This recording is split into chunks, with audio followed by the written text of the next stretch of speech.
Hello fellas. Welcome back to Top 5 Choices. This is Haley from Top 5 Choices, and I hope you all are doing good. In today's video, I am going to do a detailed review and pick the top 5 best instant cameras, 2022. After doing proper researches, we came to the conclusion that meets the best in terms of overall. Kindly leave a like if you find this helpful, and I'd appreciate if you subscribe to my channel and turn on post notifications if you haven't. We will be also providing affiliates link to purchase from Amazon.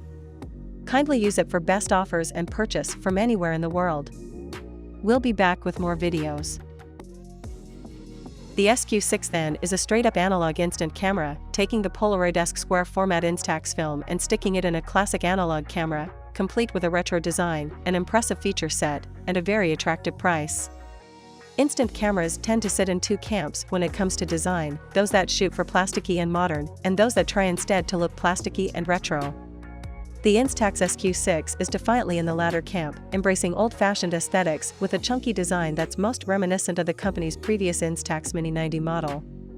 The supersized lens housing extends out when you turn the camera on, while the hefty flash also juts out from the main body. On the back, there's a slight lip to the battery compartment, 2 CR2 batteries included, which serves as a comfortable grip for the main body, while the slightly ridged rear also helps you keep a tight grip.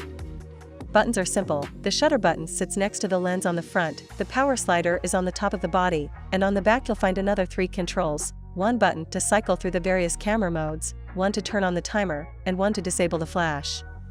Beyond that, there are LEDs to let you know which mode you're on, an analog ticker to tell you how many shots are left, a selfie mirror, and that's basically it.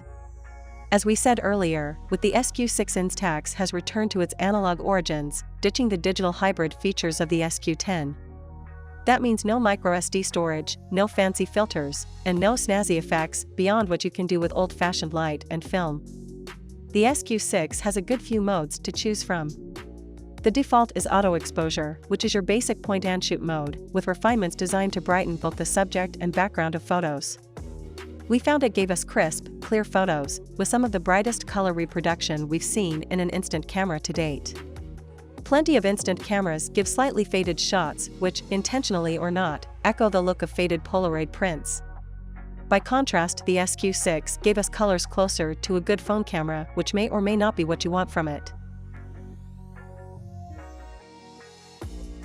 The camera itself obviously has to be large enough to accommodate the bigger prints, and Fujifilm has committed to a chunky aesthetic all round, with a large grip and an absolutely enormous lens. It's probably fair to say that the Instax Wide isn't the most attractive instant camera around.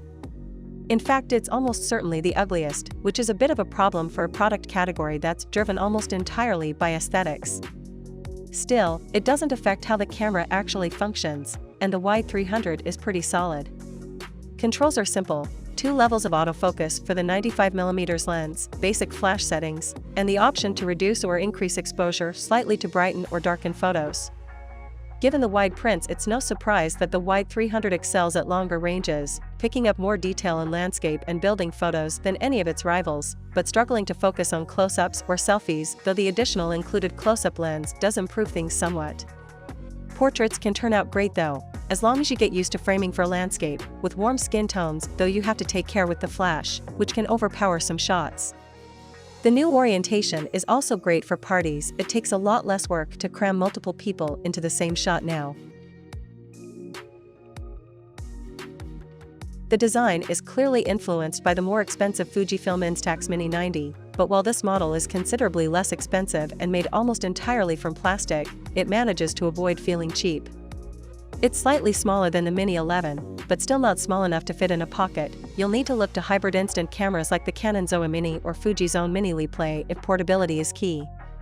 Held vertically, the Mini 40 is light enough to use comfortably with one hand, and the rubberized thumb rest provides plenty of support. There are only 2 buttons, which are both found on the front face. One extends the lens barrel, the other releases the shutter.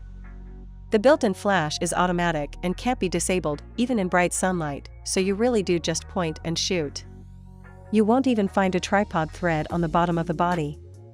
The spring-loaded lens barrel pops up once the release button is pressed. Physically pulling it further moves it into selfie mode, which is meant for shooting between 0.3 and 0.5 m. Use it for anything closer and the results will be very blurry, so don't think you can treat it like a macro lens. It does mean you don't have to carry attachments around with you, though, as was the case with older Instax cameras. The small mirror on the lens barrel helps line up your shots, although the convex shape does distort your reflection a fair bit. As with most instant cameras, the viewfinder is separated from the actual system optics. It sits off-center here and gives a generous representation of what will fit in the frame. You can often get a bit closer to your subject than you expect, which can be something of a learning curve. The Fujifilm Instax Mini 11 is a fresh entry-level instant camera from Fujifilm and a refinement of the Instax Mini 9. There is no Mini 10. As the name suggests, the camera makes use of the Instax Mini film format. Improvements include a new selfie mode and better auto exposure compared to its predecessor. But unlike its higher-end siblings, the Mini 25-26, Mini 70 and Mini 90, there are no additional creative exposure modes or special features to speak of. That said, the camera is simple to operate and capable of producing lovely images in a variety of lighting conditions. The Instax Mini 11 is really straightforward to use, making it a great choice for kids. Simply press the button next to the lens to pop it out, switch the camera on and hit the shutter button by the viewfinder to take a photo. There are no other buttons to fumble with. When you're done, push the lens back into the body to turn it off. The camera is, by default, held in the vertical orientation, making it good for portraiture. The viewfinder is a bit small, but that's par for the course with these Instax Mini format cameras. In use, I found the shutter button can be easy to bump accidentally, and given the high cost of film, that's a bummer. Fujifilm does include 2 accessory shutter releases that affix to the button via double-sided tape. One glows in the dark. Installation is tricky, but once attached, I did find myself less likely to pop off an unintended frame. Image quality from the Mini 11 is good through and through, compared with its peers. The camera handles balancing ambient light with its flash output with ease, in most shooting scenarios. The addition of variable shutter speeds and slow synchro flash definitely seem to give it more versatility in tricky lighting than Mini 9, which has a fixed shutter speed of 1/60th section.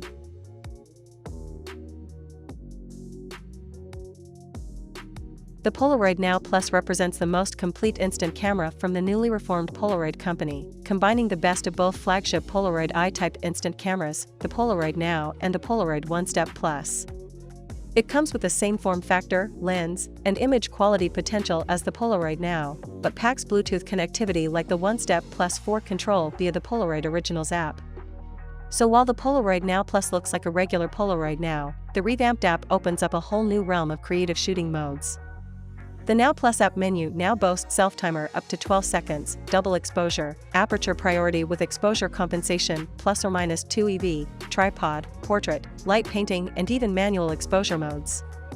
Depth of field control, long exposures, all via the remote trigger. There's much fun to be had. In addition, the camera comes with a 5-pack of clip-on lens filters stowed in a zip pouch, starburst, red vignette, orange, blue and yellow. With app and filters, that's a lot to experiment with for what is also a wonderfully straightforward point-and-shoot instant camera. Use it straight up just like the Polaroid Now. Experiment with the app and lens filters, the choice is yours. However, Polaroid prints are how instant photos should be, a delicious vintage-style square print at our preferred 4.2 by 3.4 inches size, with 3.1 inches image area, much bigger than Instax. Plus, there's fascination in itself with the complex chemical process, bringing the print to full life over 10 to 15 minutes, for color prints and about half that for black and white. In the hand, the Polaroid Now Plus is just like the Polaroid Now. It's bulky for an instant camera, though it does churn out those large prints. You're most likely to keep it in a bag than your hand, and work it with both hands. The film holders now pops open via a button and film pack slots in with ease, ready to go. You've got a power button and flash button on the rear, the latter is pressed to deactivate the flash, otherwise flash is automatic. This reverse approach makes complete sense for an instant camera that benefits from flash in more scenarios than it doesn't.